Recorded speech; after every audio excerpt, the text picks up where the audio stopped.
The 17th regular session of the Mayor and City Council for the City of Hagerstown.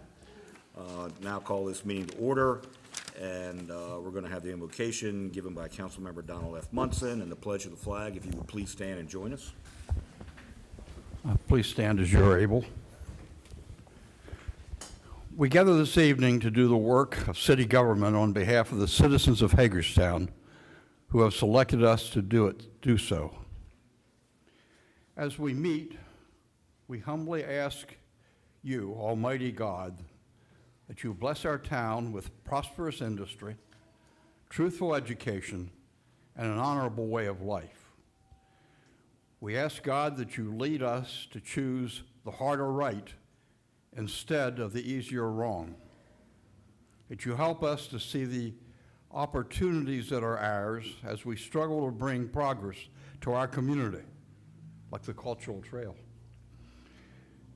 That you inspire us with a willingness to take risks which will produce worthwhile change for the good of those we represent. That you guide us as we work together for Hagerstown.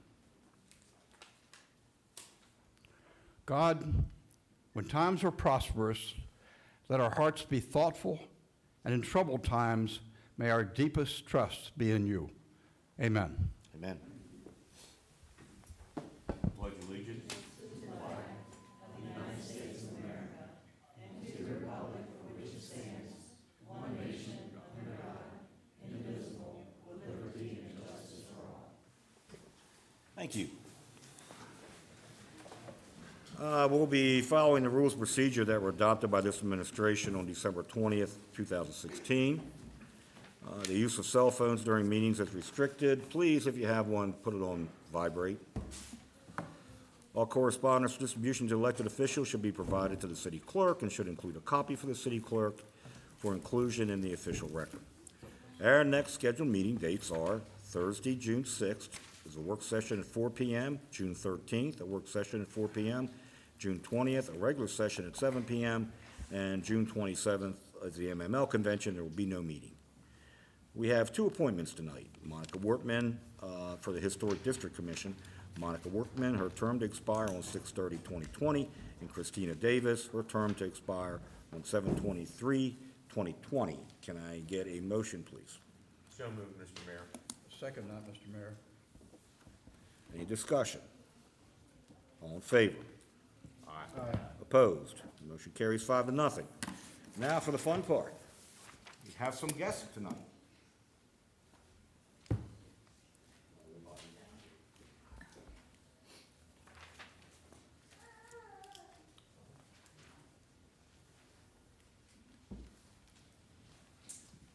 Okay, every year, the Maryland Municipal League holds an essay contest. It's called If I Were Mayor.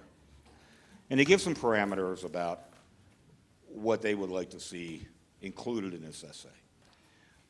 We have with us this evening, we are very lucky to have three very talented young ladies who submitted their essays and were chosen through MML as semifinalists and the winner of the District 8 for Washington County.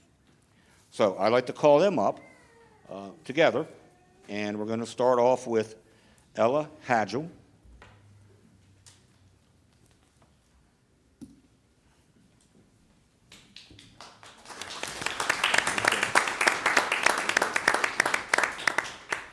And put my glasses back on. And it says, special recognition. The Hagerstown Mayor and City Council would like to recognize Ella Hagel in recognition of being selected as a semifinalist of the Maryland Municipal League's 2017 Mayor's Essay Contest for District 8 in Washington County. This year, over 2,100 essay entries were received. One winner and 4 semifinalists were elected in each of the 11 districts in Maryland. Each student had to share their vision to build a community center that would be inclusive of the many groups in their municipality. We congratulate Ella on this special accomplishment and encourage her to continue to set new goals and strive to realize them. Signed by me. And that's for you.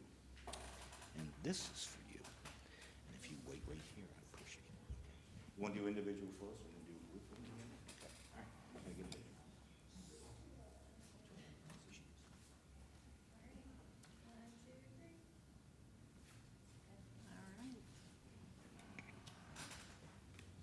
Next is Angelina Scott.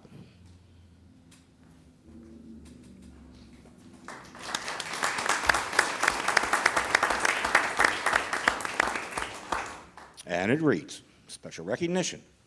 The Hagerstown Mayor and City Council would like to recognize Angelina Scott in recognition of being selected as a semifinalist of the Maryland Municipal League's 2017 Mayor's Essay Contest for District 8 in Washington County. This year, over 2,100 essay entries were received. 1 winner and 4 semifinalists were elected in each of the 11 districts in Maryland. Each student had to share their vision to build a community center that would be inclusive of the many groups in their municipality. We congratulate Angelina on this special accomplishment and encourage her to continue to set new goals and strive to realize them. Signed by me. Thank you. Congratulations. This is for you. Take my glasses off. Let me get a picture. Okay. I'm very vain, I'm sorry. Hit that.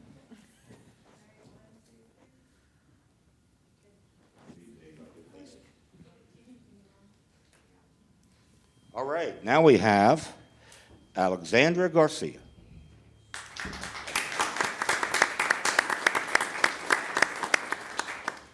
A special recognition, the Hagerstown Mayor and City Council would like to recognize Alexandra Garcia in recognition of being selected as the winner of the Maryland Municipal League's 2017 Mayor's Essay Contest for District 8 in Washington County. And this year, over 2,100 essay entries were received. 1 winner and 4 semifinalists were selected in each of the 11 districts in Maryland. Each student had to share their vision to build a community center that would be inclusive of the many groups in their municipality. We congratulate Alexandra on this special accomplishment and encourage her to continue to set new goals and strive to realize them. That's for you.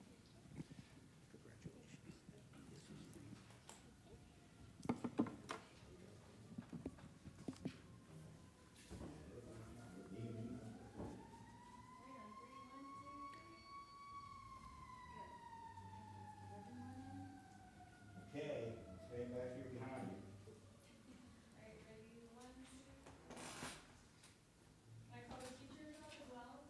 Teachers, I know you're here.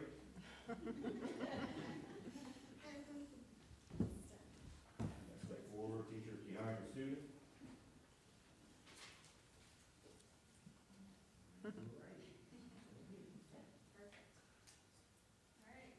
I'm getting the hang of this.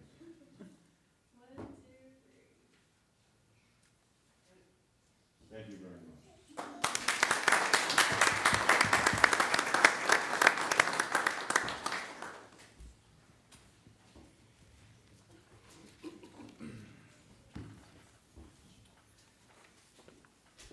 And that's not it for our young contest semifinalist and winner, because they will be coming up here very shortly and taking over my seat for a period of the meeting so that they can actually run the meeting. But we're going to get through the boring stuff first, okay? So, not that it's boring. Next up is citizen comments. I have Marvin Lohr. You're up.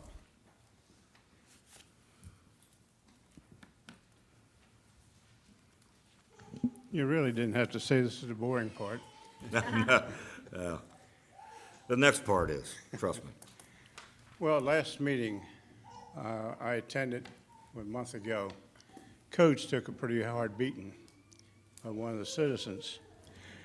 And I want to let you know that about a week and a half ago, I went up to Coach in the middle of the day and asked Kathy Marr if she'd take a walk with me.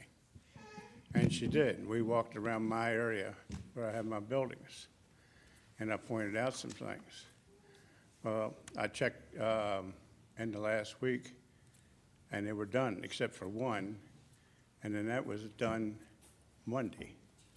So I really appreciate getting those trash piles picked up and place looking better.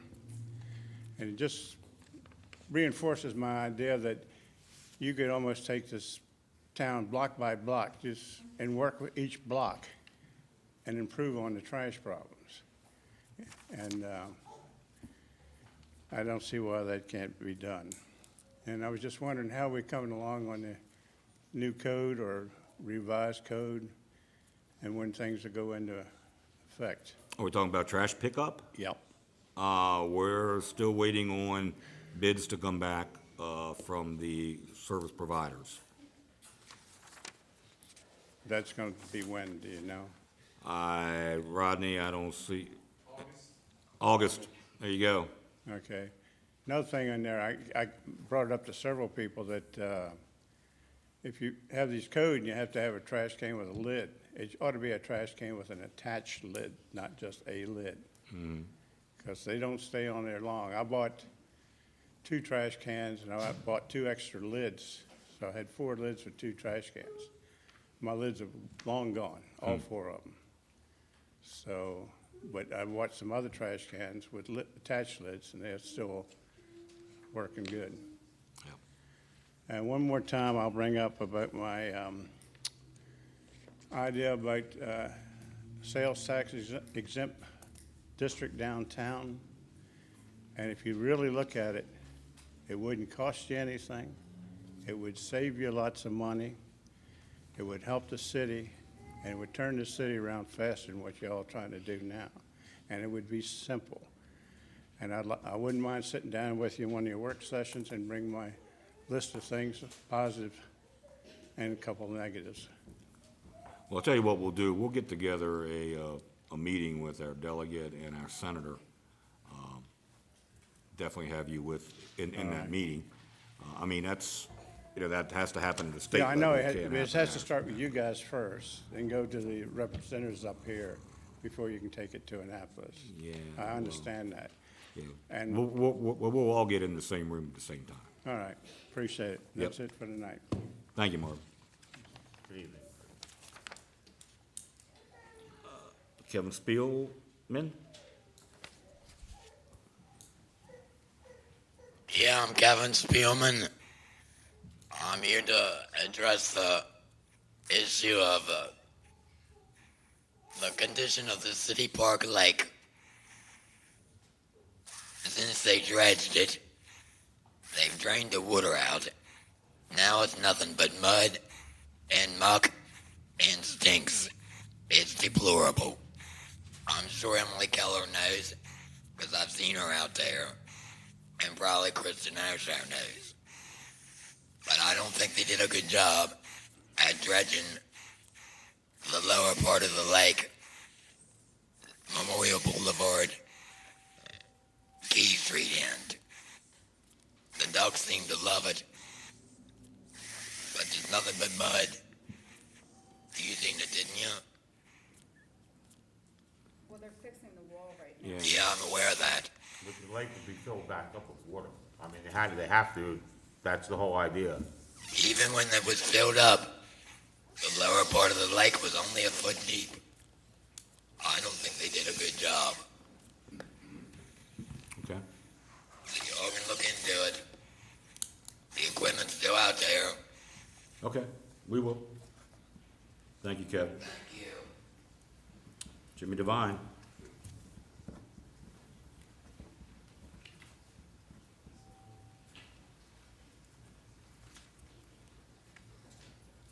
Good evening, Mayor, members of the City Council. I just wanted to talk to you just briefly tonight about, since it's summertime, people around with their radios cranked up to the maximum and their windows down. Also, a lot of vehicles in town, they sound worse than lawnmowers running around town. And the thing of it is that, a lot of people work and, they go to bed early at night. And, I hear these vehicles a mile away on the Dual Highway, going up and down the highway. The Transportation Code, Section 22, 609, states specifically that the noise emitted by a vehicle that should not exceed that emitted by a vehicle as originally manufactured. So what it's basically saying is whether the vehicle, the way it was originally manufactured, that noise level should not be any greater after people make the modifications to it. The same thing applies to the motorcycles. I hear a lot of the motorcycles, they take the baffles out of the muffler systems, and I mean, it is just unbelievably noisy when they're cranking it up and cranking it down. Also with the noise, I was wondering, I talked to the chief a little bit about it tonight, but I was wondering if maybe the city could find some resources, maybe in the evenings, late at night, to position, people around points in town that would monitor this type of noise, because like I say, it's a public nuisance that does need corrected. The second issue I'd like to address is the school cameras. Since school's letting out, I'd ask the city council to reestablish or look at all the existing school cameras that's in the area at this time, and I think there's more school cameras that are needed. I didn't bring the annotated code with me, but the codes on the school camera systems state that you can put the cameras up. The one at Votech, I think, is the problem, one of the problems, because part of it's in the city and the roads in the county, or they're talking about the state road. But the city can still put a camera up there. Also, even in South Potomac Street, they got a camera going one way, but not the other way in front of what is now Bester School. Also, there's that traffic problem down at Bester's. During the school day, when they're letting out, the traffic backs up and backs out onto South Potomac Street, and it actually stops traffic on South Potomac Street. And as much room that is in front of that school on South Potomac Street, why there shouldn't be extra driveways or extra macadam top put in front of that school, where the parents or people picking up the children could actually pull in and get off the main street. And I think that's something the city council should either ask the school board or look into. And actually, it's a traffic hazard problem in that area, because you have people actually going into the oncoming lane of traffic to get around the traffic that's trying to get into the school. And like I said, the school camera system, even on Frederick Street, as far as Frederick Street, there's a lot of students that walk along the Marsh Run there and go up to the Frederick Street. And then they're crossing the street area there. There might be a school camera put in that area.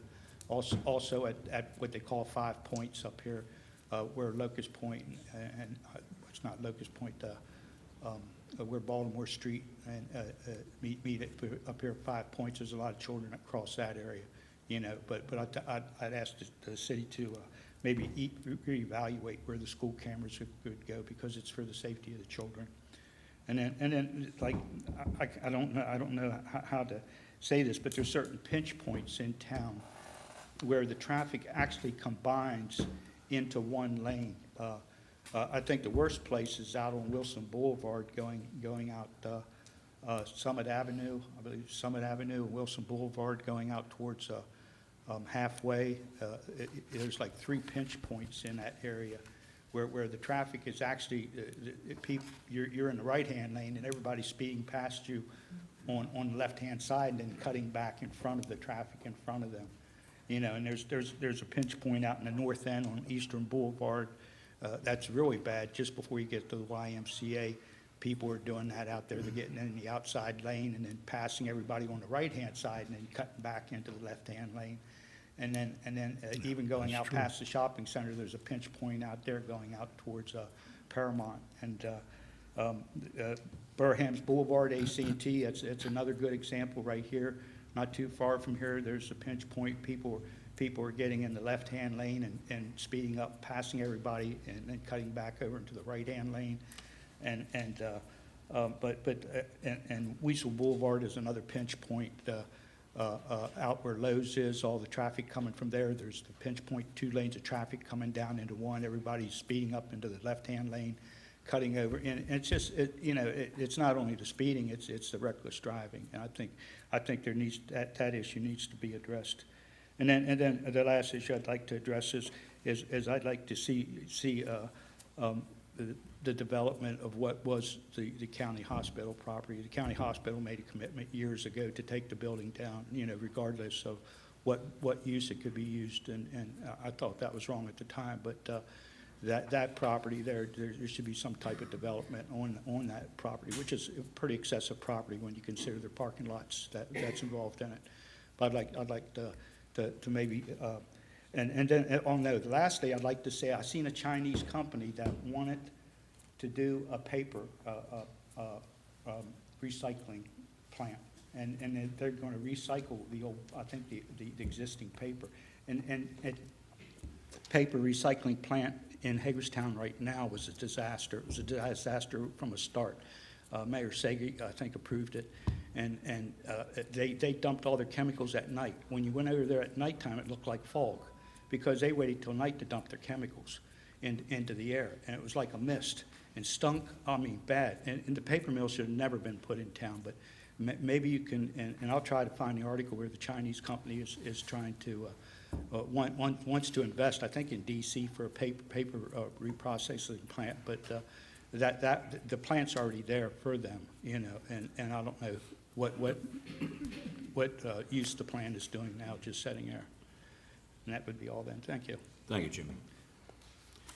Jimmy's the last person who was signed up. Does anybody else wish to speak? If you do, step up to the microphone and give us your name and address, please.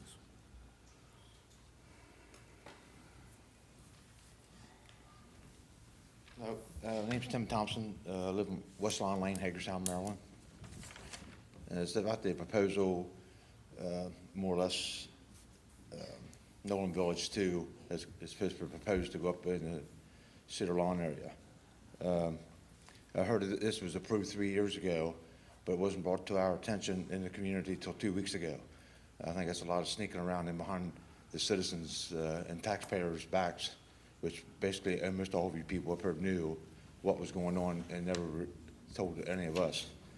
Has anybody, because I brought it up to you guys with the Walmart shopping center when it went in, about the foot traffic coming on Salem Avenue and on, I guess what's that, Washington Street, walking across 81 and everything. Has anybody thought about the foot traffic that's going to be going across from this new development, going to Walmart, passing through the cemetery? Because it's a wide open area. I've done talked to the people at the cemetery, and this is definitely going to happen. They're either going to go up through Richwood, which people's going to be looking in people's cars in their yards, this, that, and everything, but the main place where they're going to be walking, and they're definitely going to be walking, is through that cemetery. People should not be walking through the cemetery. They don't have any reason to be in there from going from point A to point B. And this is definitely going to be an issue. I mean, is people going to be walking through there, stealing flowers, kicking things over, destroying the ground? Yes, I think that's going to happen. But I don't think anybody's looked outside the box.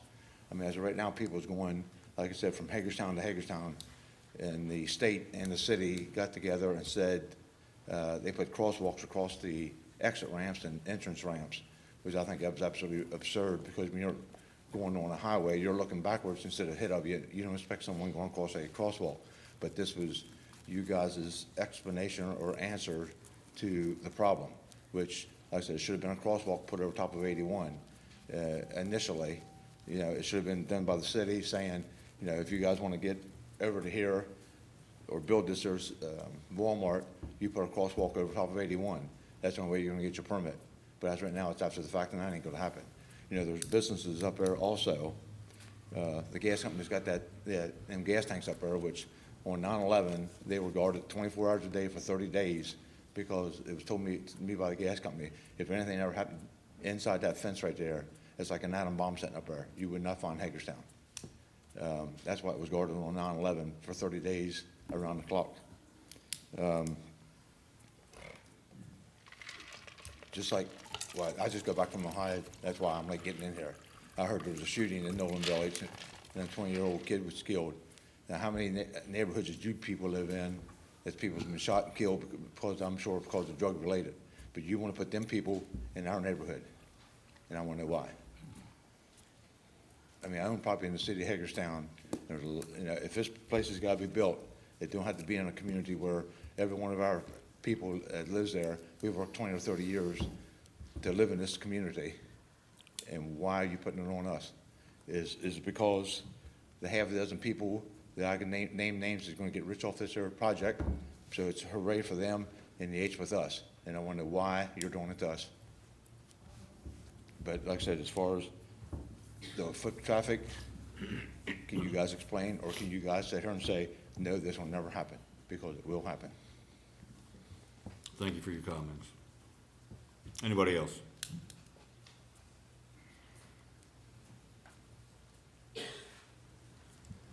Thank you for letting me talk. My name is David Nicely, and I live in Cedar Lawn. I've been there for 33 years. And about 11 years ago, I was in this building, and I found out that the city had a little strip going through Cedar Lawn, and I asked them what was going on. They said that it was a realignment of Hopewell Road, that it was so that the truck traffic from the buildings they were putting on Hopewell Road could go and get a direct route to Route 40. And they put the water and the sewer through, but they never put the road through. And then last week we found out that they're moving this neighborhood out with us.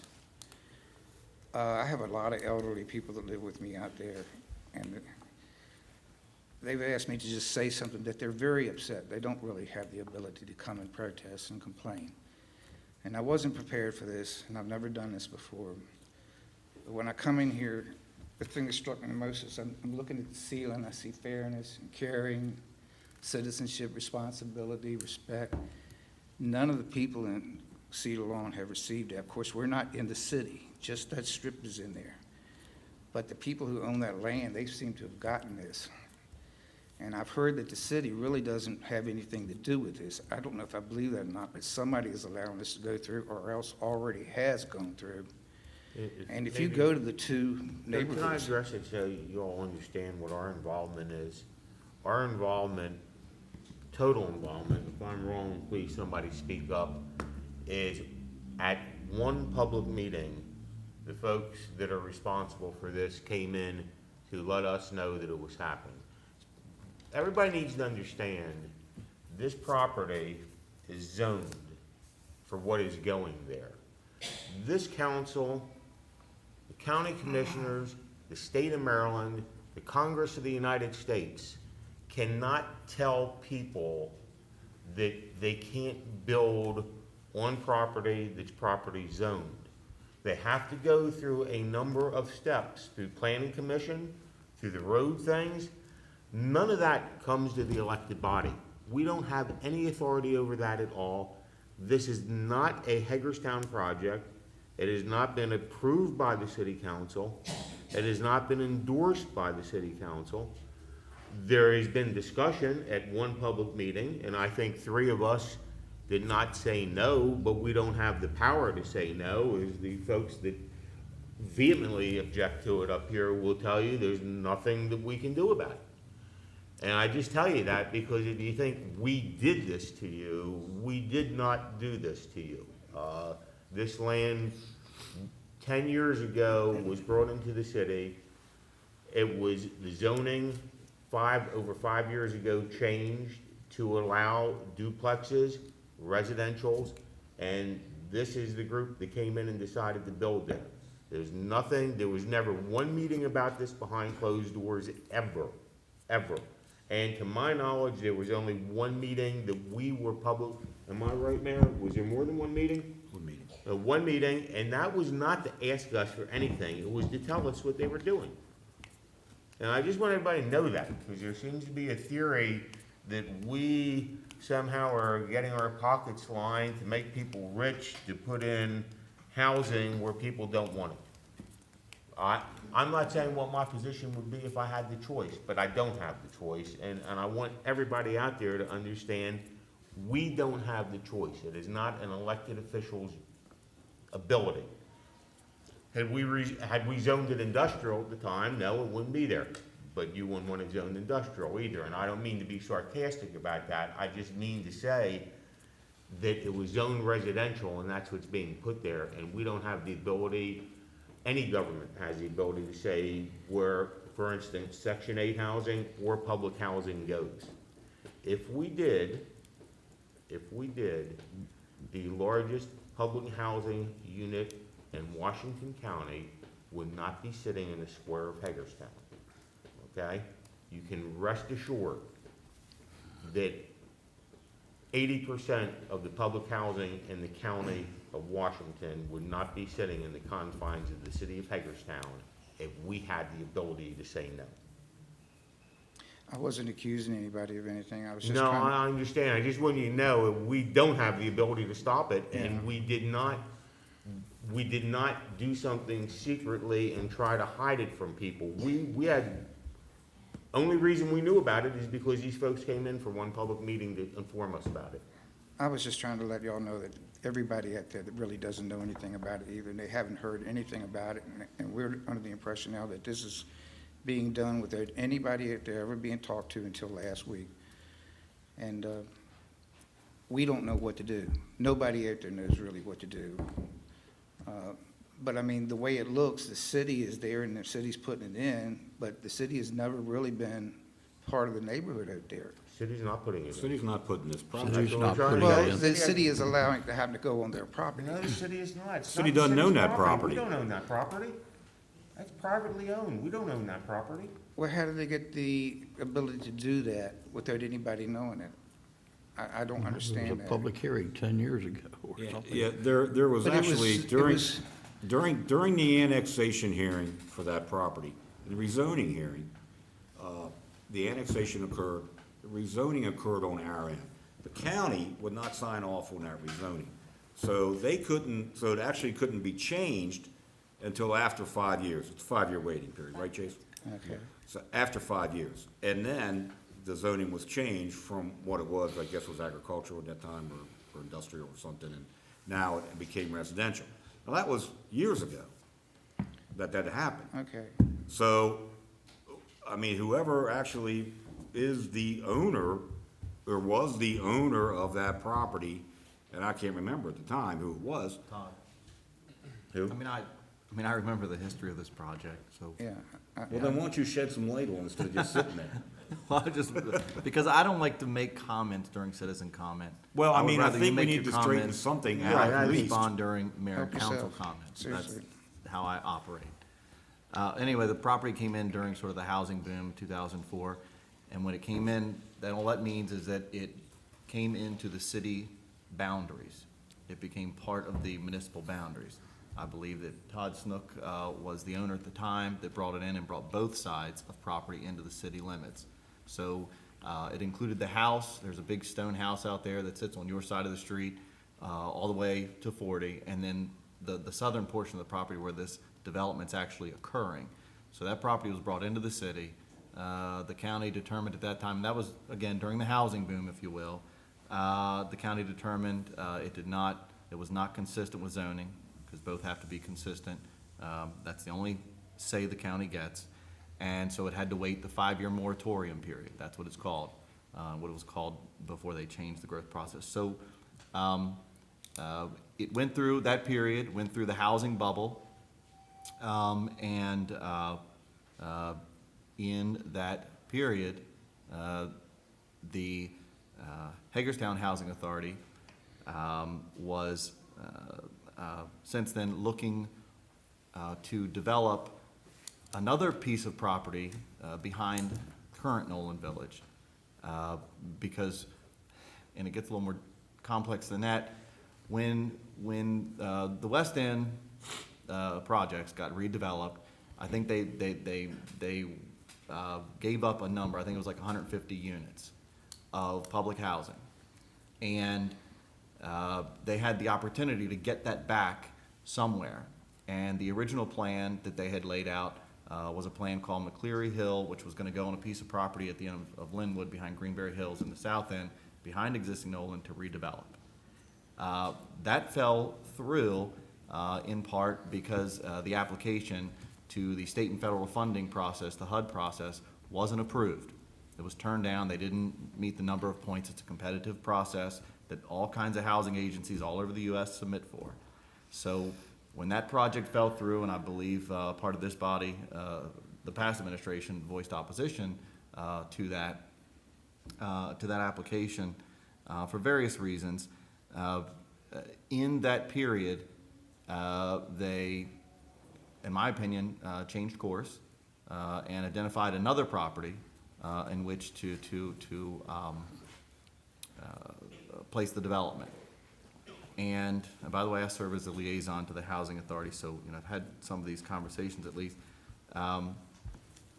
which is the property in question that you're raising. That's a private, nonprofit entity that bought the property from another private property owner, and they're developing the property just like any other private residential developer would do, just in this case specifically for, various forms of subsidized and market rate housing. And they'll manage it and own it.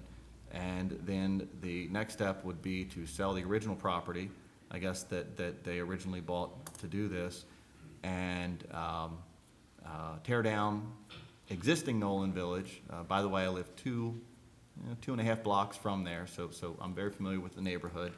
And they're gonna rebuild that, and that'll get them back their additional 150 units that they lost from the original West End development, and rebuild Nolan and build these new units at this location, which I've raised the issue of the crossing of 40. I think is going to be significant because I see a heavy volume of pedestrian-oriented traffic from existing Nolan now going to what was Food Line, it's now Save-A-Lot, on a regular basis. And those are issues I think that do have to be addressed. But as far as this body being able to turn it down, so to speak, it is a competitive state and federal grant development process, not a city or not a county. One of the difficulties that I've had with this process, and I've shared this with a number of residents in your neighborhood that have emailed me, and I basically said, it's too late, is it appears in what I'll call the reapplication after the first one was not successful, that it gives the impression, and this is my opinion, that it gives the impression that those sort of outreach communications have already occurred, but it appeared to me that those were the outreach communications for the original location and not for the new one. And that's my opinion on how I read sort of how this process has shaken out. And I think that's why, at least in my impression, that folks from the Cedar Lawn area are having some of this, feel like they're coming late to the process and being less informed than I feel, that any neighborhood should for any type of development, and especially for one like this that is clearly, whether we like it or not, going to create a certain level of energy and concern. And I think we should be cognizant of that crossing, cognizant of the fact that they will go through the cemetery, to access those commercial centers. It's just, what Is will it occur. normal that a business person could build something like that, or nonprofit, without consulting the people that live in the community? I mean, it's going to increase their population tremendously. It's going to increase traffic. It's going to increase It's no different than any other development. In other words, in 2005, the original plan was that was going to be housing on both sides as well, and so it was just going to be a different form of housing, maybe a slightly different number of houses. But that was the plan that original property owner that annexed that property into the city was going to privately carry out. It's When I just found a out about it, fact it was of life. just a The roadway. housing bubble, in my opinion, sort of derailed that original plan, and in the 10 years since, that plan has been Has morphed into this. yeah.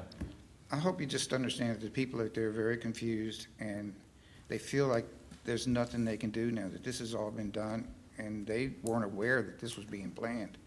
I mean, I've been trying to keep up on it because I found out about it in 2006, that it was just a roadway through there. That was all, no property on either side to build anything. It's my fault for not keeping up good enough, but they don't understand this. This is all new to them, and it's too late. Everybody's telling them that it's done, it's a sealed deal.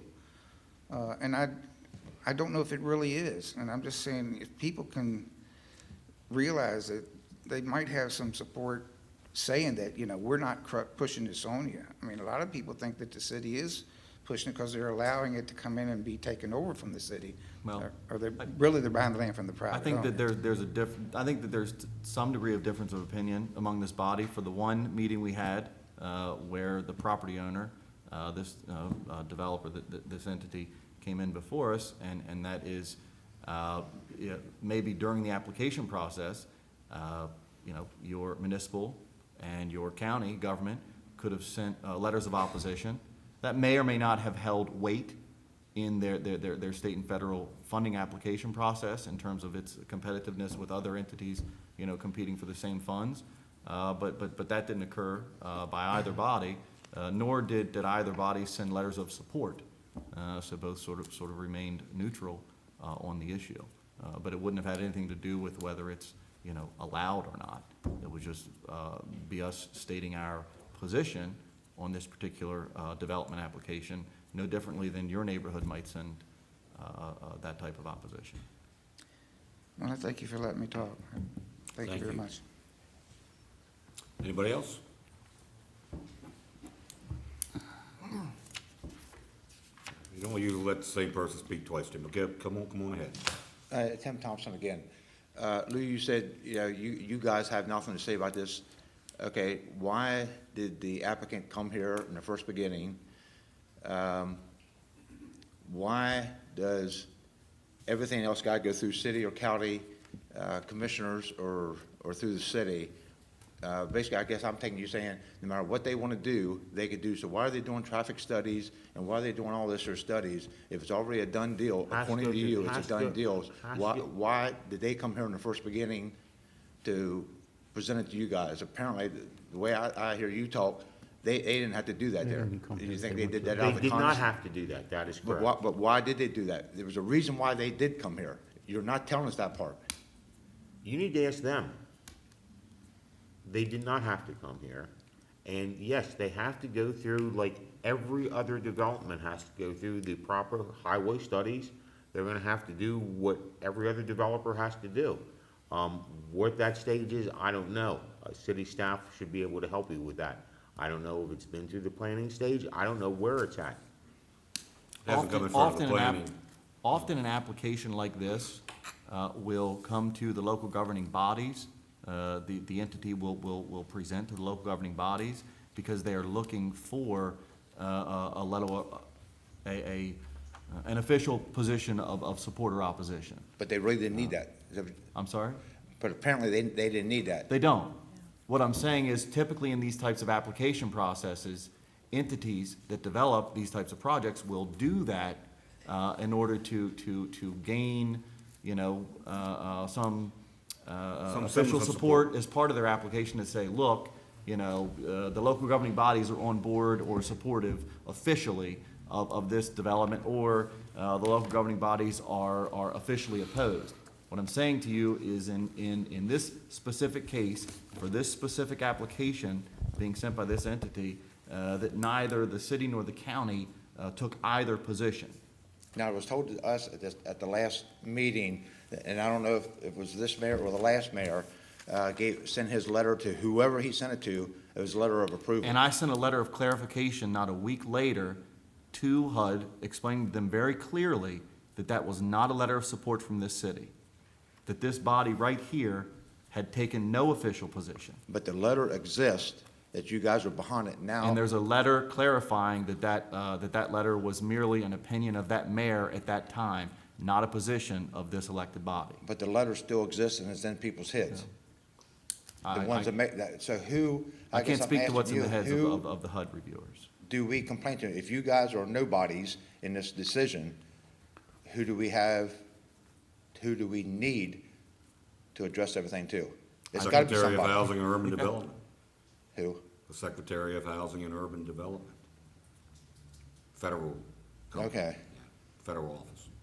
So I guess the meeting we had 2 weeks ago, why wasn't they represented by some? I mean, you can't answer for them, Mayor, but why wouldn't they, someone there to represent them where we could talk to them? Is this all being done in behind closed doors? Apparently it is. It's not being done behind closed doors. They submitted an application to HUD to get approval for this project. That's the point, to get approval. Right. HUD gave That's the them magic word right here. So HUD who do gave we them- talk to? Timmy, Or- HUD gave them approval. The federal government gave them approval. They sent an app, because they're getting federal funds, they sent an application to HUD. HUD approved them. HUD will help finance this project. That's correct. That's it. And they own the land, it's zoned properly. There's nothing aside from coming to the city for plan review and permits. There's nothing the city can do. I mean, that's like me telling, and I hate to say this, telling you that if you wanted to build a house on a piece of property that you owned, you couldn't build it. And that does happen through city and county because of different criterias, a different source. If this was a Through the normal planning housing process. process, through the planning review Yeah, process. but like I said, and we're through they're doing the planning part right now because doing the surveys, this, that, and everything else. But there's gotta be someone that we can stand here and look at you in the eye, and apparently if it's you, and I do think you guys have a say in it. I don't believe what you're saying. Apparently it was But- me, what? But where we can stand in front of someone and ask the questions we're asking and more questions that we have. You know, are we gonna be able to go to DC and ask that questions? Absolutely not, and everybody else knows that. There is more to this than you guys are explaining right now. You guys do have somewhat of a say in it, because if you guys come back and say, no, we absolutely do not want that in or around our city, you guys is gonna have some weight on this decision. You know, like I said, they're doing all the studies that's happening there right now. They wouldn't be doing all that there if it wouldn't be where someone could sit down and talk about this. There's more behind this than you guys are indicating. You know, and this is being done behind closed doors, behind our back. It was done 10 years ago, you know, and nobody's ever brought this up to anybody until 2 weeks ago.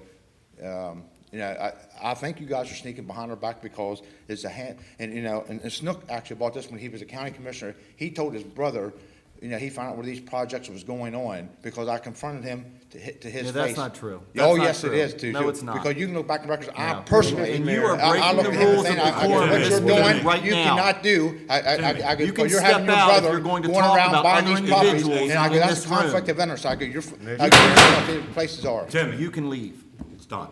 Well, I did say that. You've had your say, okay? Thank you very much. I think you guys are lying to us. Is there anybody else? Yes, sir. Tim Thompson. Ladies and gentlemen, Paulie Ward, Cedar Lawn, Bucky Avenue. I was at that meeting a week and a half ago that these gentlemen have been discussing. Most of all of our properties are outside the purview of the city. It's just that slot that comes through the stone house, as this gentleman has outlined, crosses Washington Street and goes behind the commercial buildings along Hopewell Avenue area, all the way over to 81. There's a portion of it also right up to the fence of 81. Unfortunately, what one gentleman said was correct. A lot of us seniors in there are taken by surprise by this meeting that we had that was called by the Housing Authority a week and a half ago, taken by tremendous surprise. There's 100 people in that room, many of them 45, 55, 60-year residents. Their whole life is tied up in that neighborhood. The senior population is going to get hurt very badly.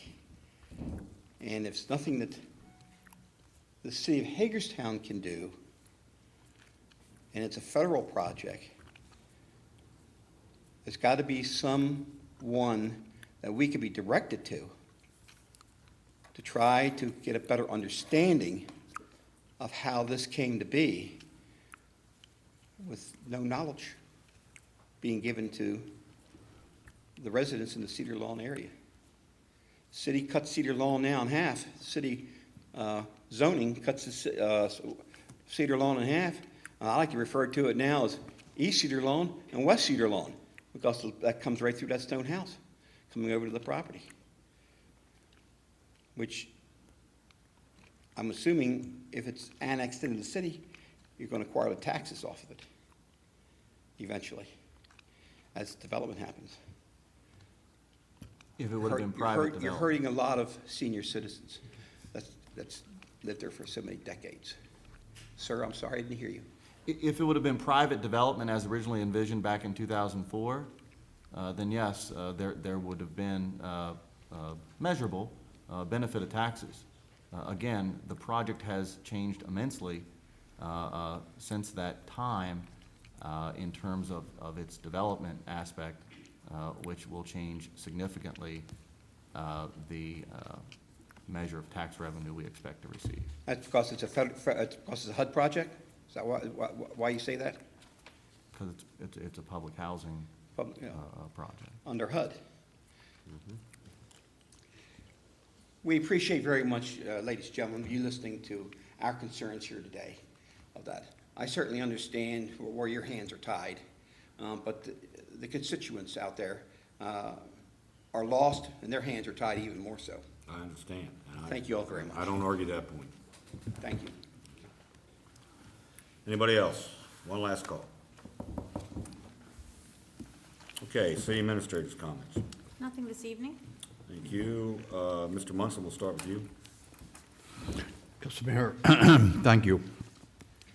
Mr. Mayor, thanks to the kindness of former County Commissioner Ron Bowers, who issued me an invitation, I attended the first reunion of 2 U.S. Army Reserve units who formerly drilled at the Tag Zirkle U.S. Army Reserve Center on Willard Street last Friday.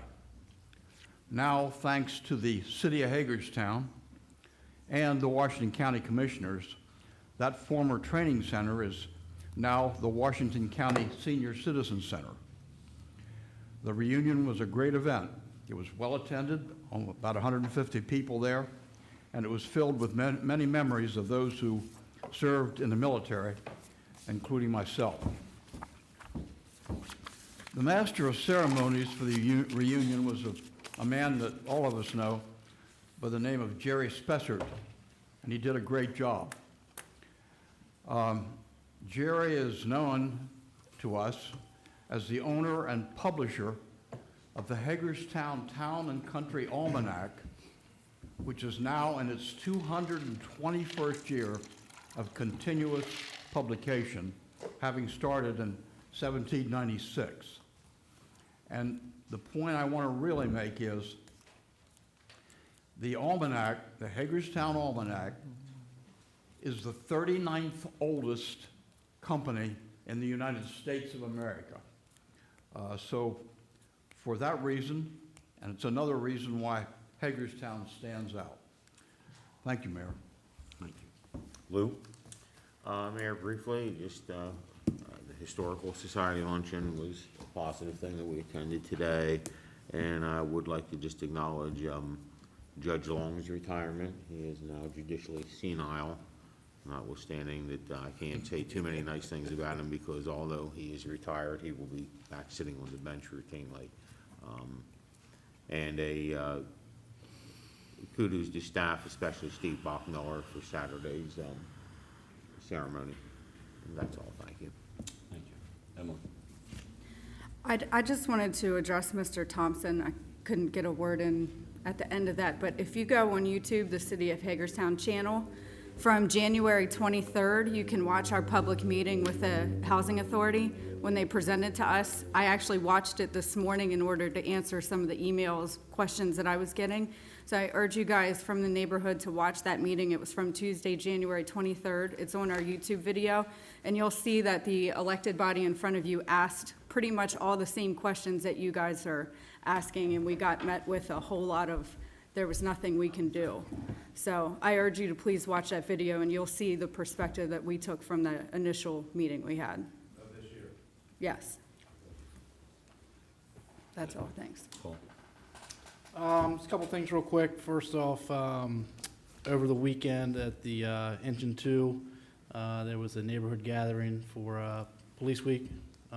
Chief Brito and some other members of his staff, along with some members from the fire department, were there. Great show of support from the community, and thank you to our police and fire department. I want to thank Kathy Marr, Mr. Lohr. thank you for coming in, and Kathy, thank you for meeting Mr. Lohr and seeing his property. I think that's a great example of staff interacting with our public and working together towards a resolution, so I want to thank you for that. In regards to the folks here, speaking in regards to the McCleary Hill, I agree with what Councilmember Keller said, to please look at the meeting, because as everything that was said here tonight is correct by all parties involved. I mean, the first that I became aware of this was in January at that meeting. I was on record then and remain on record if I was one of the ones that was vehemently opposed to that, and specifically asked, well, if there's nothing we can do here at this table, where do we direct that concern? So I hear exactly what you're saying. The unfortunate reality is that a lot of these things are already in motion, and it is more of a state and federal issue. I understand, sir, you don't seem to believe that there's anything to be done here, that we're hiding something or not giving transparency, when in fact, I wish there was something additional I could do, because I'd be the first one to sign up for it. So that's it. Thank you. Kristen? A couple of things. The first is attended an event over at the museum the other evening, and I also noted, even though the lake is clearly down for the work on the walls, where the sides are, especially at that south end, it still looks like that, and I don't know whether it's just going to settle out, you know, when they're done doing the walls, but it clearly looks like that south end of the lake, that it's definitely not 3 or 4 feet deep, even when the water comes back up, and that's just my observation. So maybe just some explanation of you know, how that'll occur at some point, or whether the depth, you know, trails down, because it's noticeable. The second item, wanted to echo the words of council members that spoke regarding Nolan 2, McCleary Hill, whatever you want to call it. You know, this isn't new, at least to me, as it applies to the proposal, because, as I said, the original proposal was to expand, and I forget the name of the development, behind the existing property, or what was supposed to be a development that never happened. And if you go back even further, before this administration, I think there were 2 prior instances in which the entity came and spoke before the mayor and council prior to this. And I believe you'll find in those meetings, Councilmember Nye at the time and myself voiced those same questions of concern. And I'll be very frank, I voiced them as an individual who lives only a couple of blocks you know, from the existing neighborhood. And you will also find then, fast forward to our meeting in January, that I believe that like Councilmember Quarterman, I again expressed my opposition to the proposal. My concerns, I think, centered primarily on a lot of the technical issues like accessibility. But one of the bigger things for me is seeing the number of individuals on waiting lists for housing within this community, and seeing what I'll call the much higher percentage of families waiting for housing, and the proposal as it's currently being put forth for the development out near Cedar Lawn will appear to have an increased number of single bedroom units. And there was a comparison at that time that would be more like the Crossing, you know, when they redeveloped the West End, where it would be more of a mixed market neighborhood, and in my opinion, it did not fit those parameters.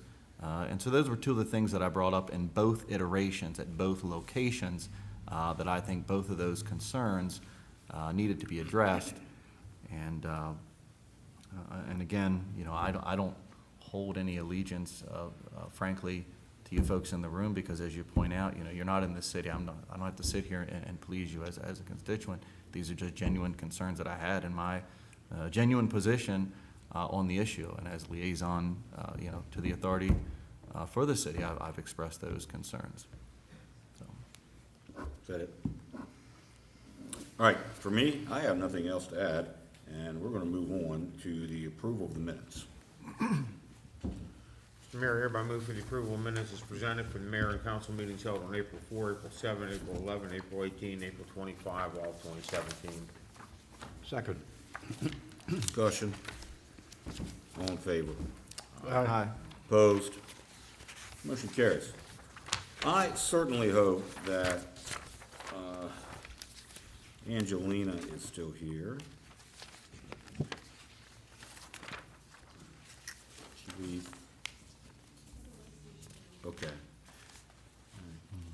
In the meantime, can I have Ella come forward?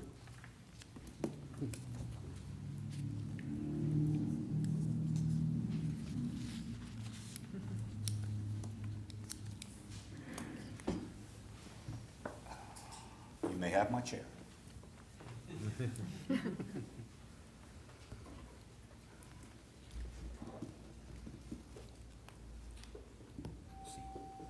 You go.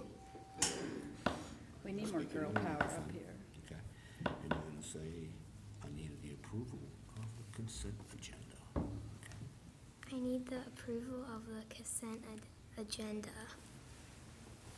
Lou? can you do that? Madam Mayor, I hear a move that all the consent agenda be approved as presented. Second. Okay, so Lou and then Don, and ask for discussion. Is there any discussion? Say, is there any discussion? Is there any discussion? No. Hearing none? Okay. All in favor? Just say all in favor. All in favor? Opposed? Opposed? Hearing none, motion passes. Hearing on motion passes. You gotta speak up. All right, next is unfinished business, so you gotta read approval of an ordinance rezoning. Okay? Approval of an ordinance rezoning. Approval of ordinance rezoning Old Town Development, Old Town Development LLC, LLC, 613 613 West Washington. Washington Street. Mayor, I hereby move the mayor and city council approve an ordinance for zoning reclassification and zoning map amendment from residential medium density to commercial local for property located at 613 West Washington Street, attached to the findings of fact and statement of reasons for this rezoning. Somebody seconded, so any discussion? Any discussion? All in favor? All in favor? Aye. Opposed? Opposed? Motion passes. Motion passes. Okay, next. Approval of an ordinance, Approval of an ordinance. budget fiscal year 2017-18. Budget fiscal year 2017-18. Speak up. Sorry, what? Tax rate. Did I miss it? Look at that. Okay, back up. Approval of an ordinance, Approval of an ordinance. tax rates beginning July 1, 2017. Tax rates beginning July 1st, 2017. Mayor, I hereby move for the approval of an ordinance May 23, 2017 to establish the city's tax rate for the fiscal year July 1, 2017 through June 20, 2018 on the basis of .941 cents per $100 of assessed value on all real property and $2.353 per 100 of assessed value on all business personal property within the city of Hagerstown. These rates reflect an increase of .028 per $100 for real property and .070 per $100 for business personal property over the current year. Okay, Emily seconded. Okay, discussion. Discussion. All in favor? All in favor? Aye. Opposed? Opposed? Aye. Motion carries 4-1. Motion carries 4-1.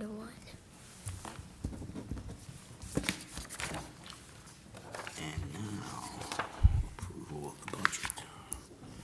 Approval of an ordinance. Approval of an ordinance. Budget fiscal year Budget fiscal year 2017-18. Mr. Mayor, I hereby move for the approval of an ordinance, May 23rd, 2017, to adopt the city's budget for fiscal year July 1, 2017 through June 30, 2018, in the total amount of $1.29822,959 million. Second. Discussion. All in favor? Aye. Opposed? Aye. Motion carries 4-1. Motion carries 4-1. Okay. Approval of resolutions, Approval of resolutions. residential lease agreements. Residential lease agreements. Yeah, I just wanna, Lou, you wanna, or somebody wanted to start off with the first one?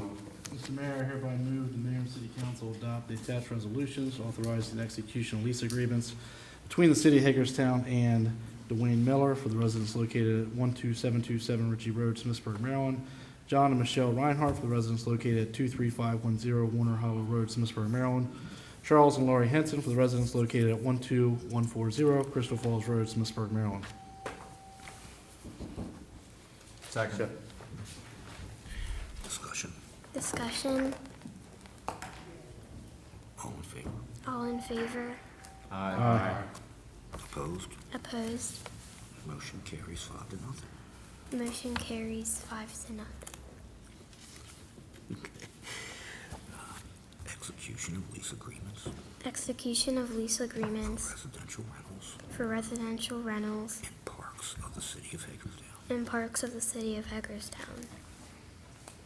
Ms. Mayor, I hereby move that the mayor and city council adopt the attached resolutions authorizing the execution of lease agreements between the city of Hagerstown and Eric Hastings for the resident at 280 Mill Street, Gerald Bernheisel for the residents at 570 Jefferson Street, Louis Thomas for the residents at 728 Frederick Street, Tina Schaefer for the residents at 124 Charles Street, and Emily Conrad for the residents at 120 Q Street. Second. Discussion. All in favor? Aye. Opposed? Motion carries 5-0. Of motion carries 5-0. Okay, let's give her a round of applause, okay?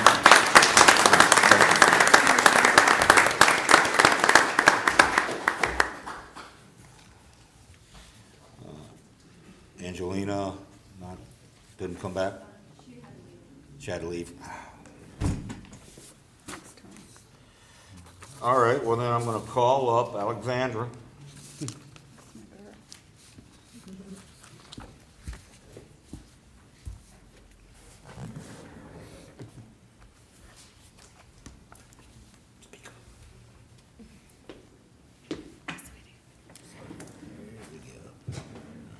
This is your first one. Approval of resolution fiscal year 2018 community legacy application. Approval of a resolution fiscal year 2018 Community legacy application. community legacy Application. application. Ms. Mayor, I hereby move for the Mayor and City Council approve a resolution indicating approval of the city's fiscal year 2018 community legacy application to the Maryland Department of Housing and Community Development. He's reading this. The application requests funding for 2 capital projects. 1, $300,000 to support expansion of the Maryland Theater, and 2, $300,000 to support the expansion of the Board of Education. Second. Emily seconded, so he asked for discussion. Any discussion? Any discussion? All in favor?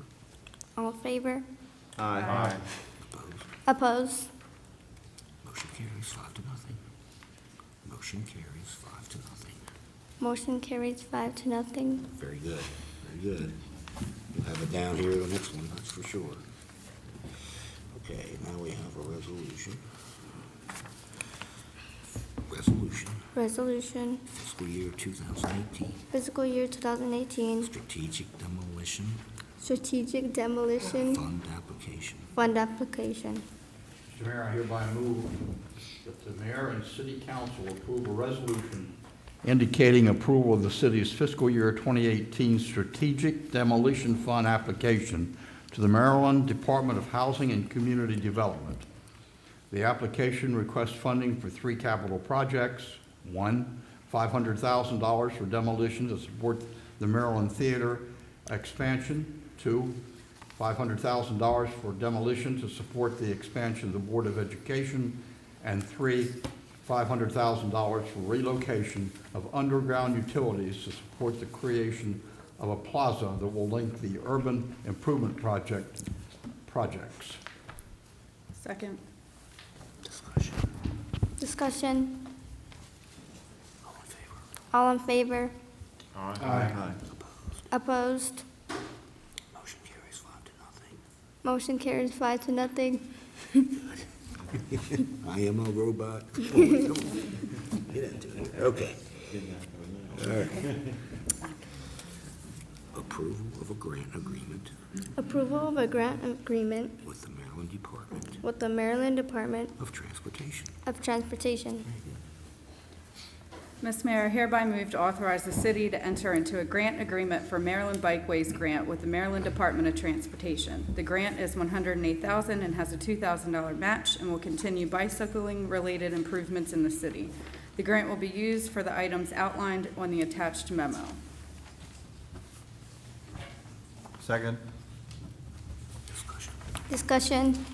Yes, I'd like to commend staff, Rodney and staff, and the Bicycle Advisory Committee. It's a pleasure to have a committee that seems to be able to generate over $100,000 a year for the city.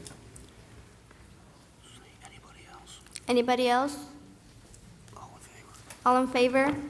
Aye. Opposed? Motion carrying 5-0.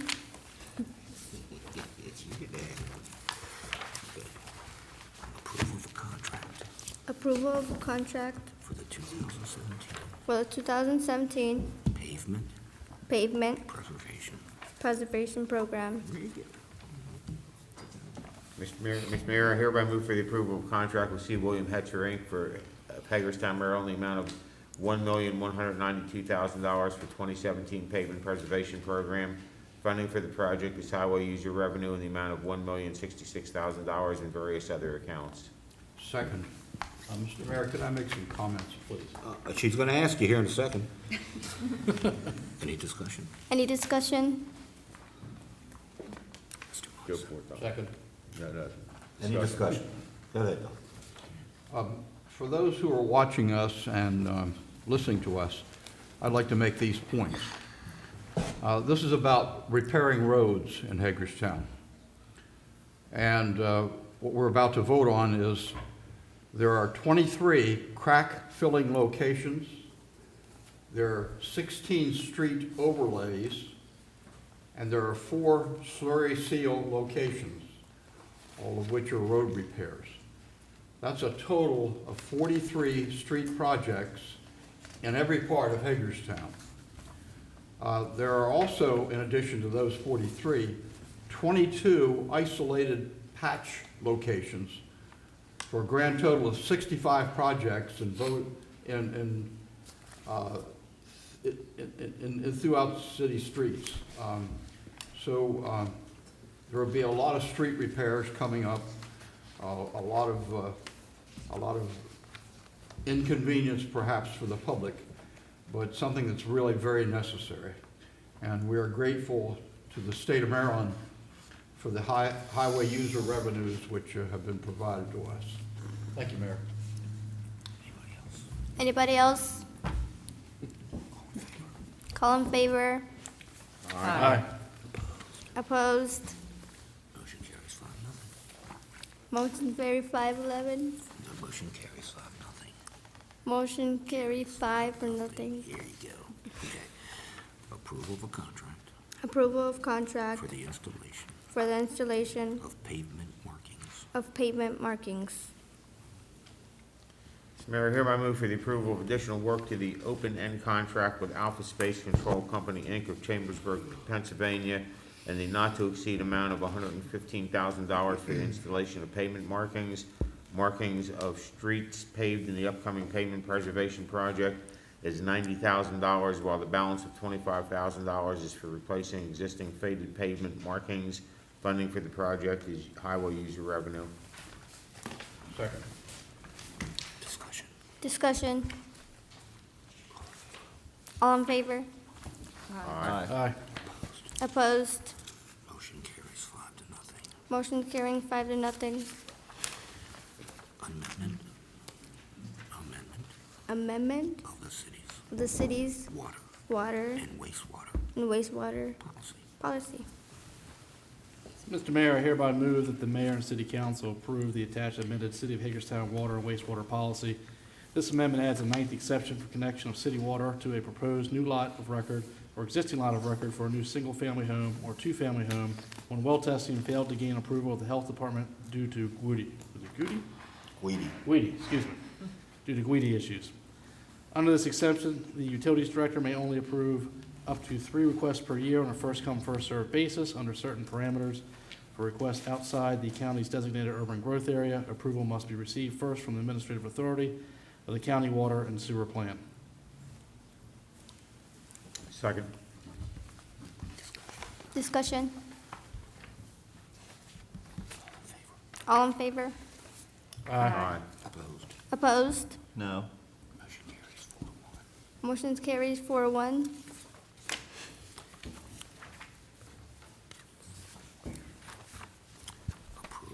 Approval Of after-school of after-school program program at the Parkside at the Parkside Community Center. Community Center. Mayor, hereby move for the mayor and council approval of funding of the after-school program at Parkside Community Center. The HHA provides a variety of constructive after-school programs to area youth. This program runs for the 2017-18 school year at a cost of $18,881. Second. We'll give that one to Emily. Discussion. Discussion. All in favor? All in favor? Aye. Opposed? Opposed? Motion carries 5 to nothing. Motion carries 5 to nothing. Very good.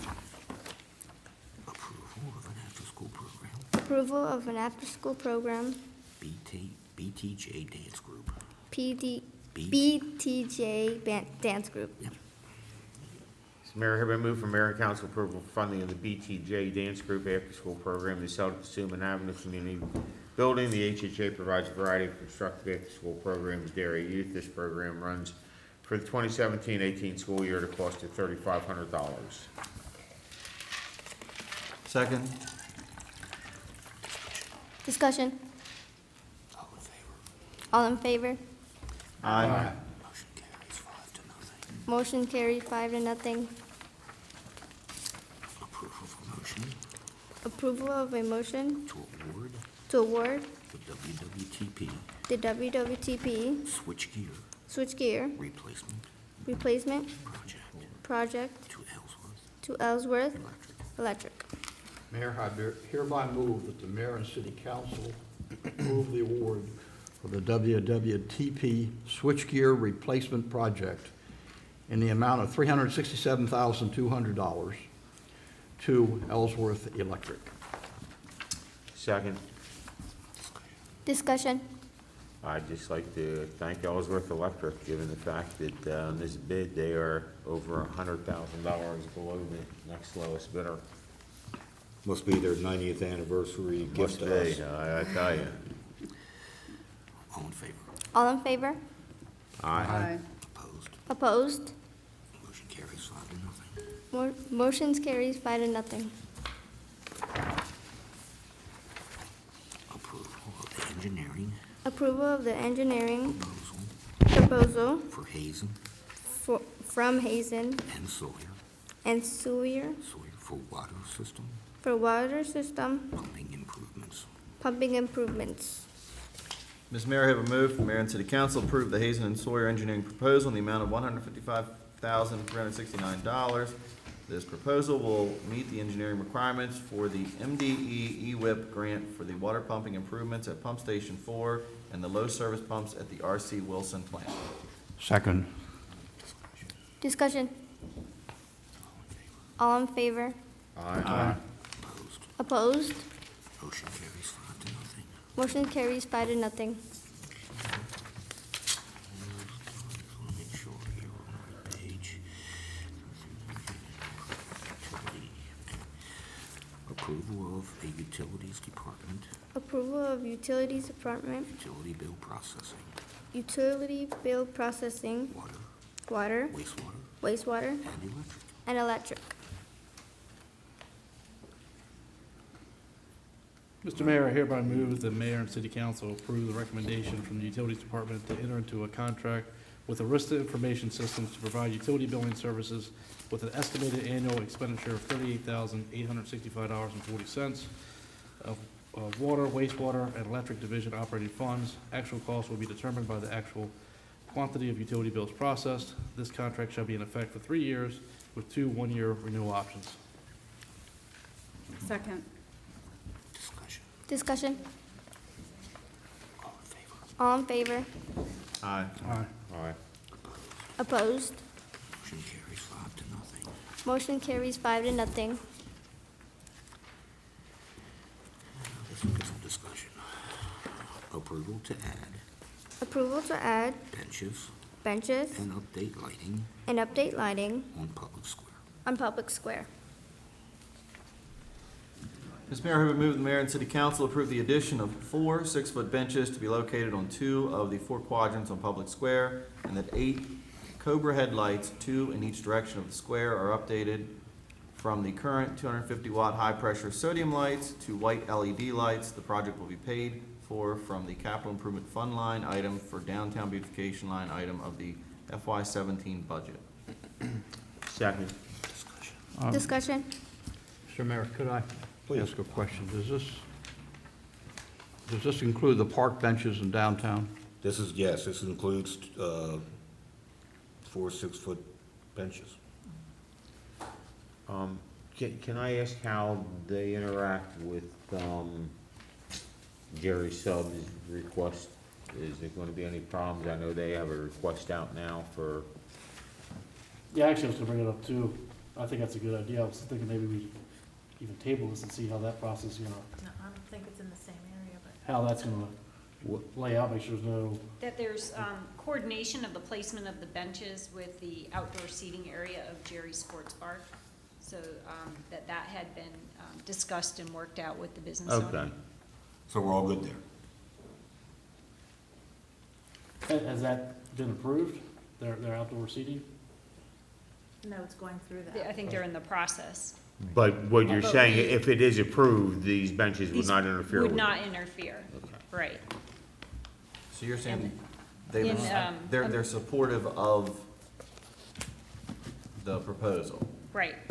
And then Amanda couldn't be here tonight, but in her memo, she says the bench placement is being planned to coordinate with the restaurants' outdoor dining areas and to not interfere with those areas. And I would just make clear that, if there were a problem with the benches downtown, I know there'll be plenty of other places to put them. If they run into a problem or the businesses turn out to be opposed to them, we can solve that problem. We'll double check that before installation. Any other comments? All in favor? Aye. No. Opposed?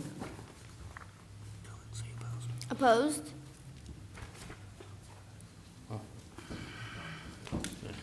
Don, you're the only one who opposes? Yes. Okay. Motion carries 4-1. Motion carries 4-1. All